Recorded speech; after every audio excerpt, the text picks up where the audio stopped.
I'm going to show you how to use the fundamental theorem of calculus to evaluate area under curves in this video. So up until this point, if we wanted to find for a nicely behaved function continuous on a closed interval, that area, we would use to approximate a finite number of rectangular areas, or to find the area, the limit definition, the infinite Riemann sums. So we're trying to find the sum of an infinite number of base times heights.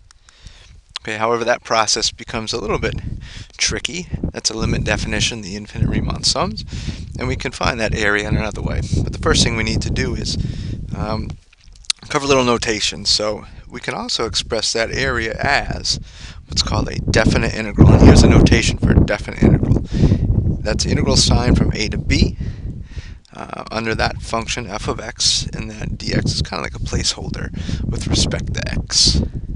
So this is what's called a definite integral. Definite because of the bounds, the a and the b, which coincide with these a's and b's, and the integral part is everything else that's left. Okay, that's what's called our indefinite integral, or antiderivative. So this guy has meaning. Definite integral is the area under a curve from a to b, the curve being f. So how do we compute that definite integral? Well, we can use this guy, the limit definition, but you know what, that's getting kind of old. So there's another way we can find it, and here's how we do it. That area, which is the definite integral from a to b under the function f with respect to x, is by the fundamental theorem of calculus, big F of b minus big F of a. And big F is what's called the antiderivative of this little f. Antiderivative of the little f. And the little f is here, same guy. And big F is the antiderivative of little f. In other words, what it means to be the antiderivative is that the derivative of the antiderivative is little f. That's what it means to be the antiderivative. Now this is what's called the fundamental theorem of calculus. The fundamental theorem of calculus. It's one of two parts, and this part pertains to how we get area using the antiderivative, and we call that area the definite integral. So let's look at a couple examples. Here is one such example.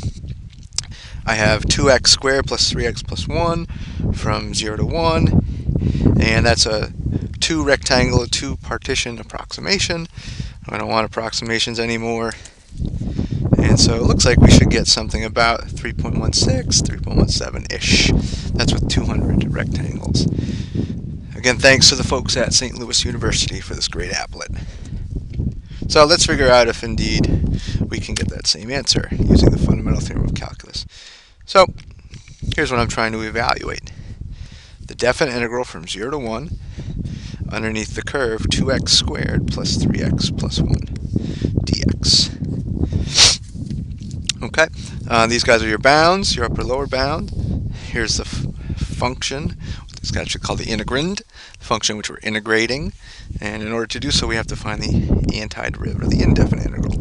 So what I need to do is find that capital F. So capital F is what's called the antiderivative of 2x squared plus 3x plus 1. So what function has as its derivative 2x squared plus 3x plus 1? To answer that, I'm going to take it term by term. And to get an x squared with a derivative, I need to have something x cubed, right? Because we bump the power down when we need to differentiate. However, if I just keep it x cubed, the derivative x cubed is going to be 3x squared. I don't want 3x squared, I want 2. So I divide by 3, and I just bring that 2 right down there. And the derivative 2/3 x cubed is indeed 2x squared. Now I've got to figure out what the antiderivative of 3x is. What function has as its derivative 3x? I know it's going to be something x squared. If it were x squared, that would give me 2x. Divide by 2 to clear that 2. Bring the 3 down. Okay.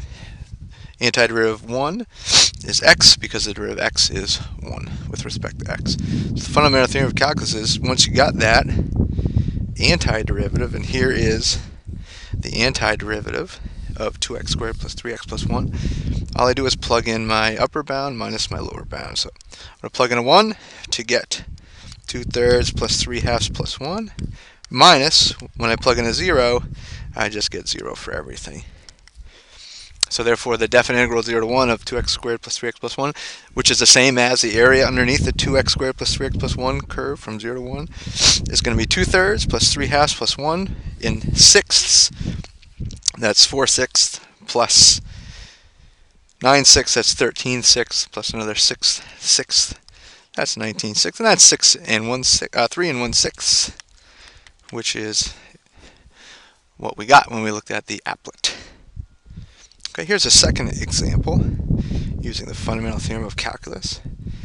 Here's that sine x. You ever wondered, what is the area of a hump of the sine function? Well, let's see if we can get a good approximation using this great program. So bump the number of rectangles up to 400, and it looks like we should get something around 2. Let's see if we can do that.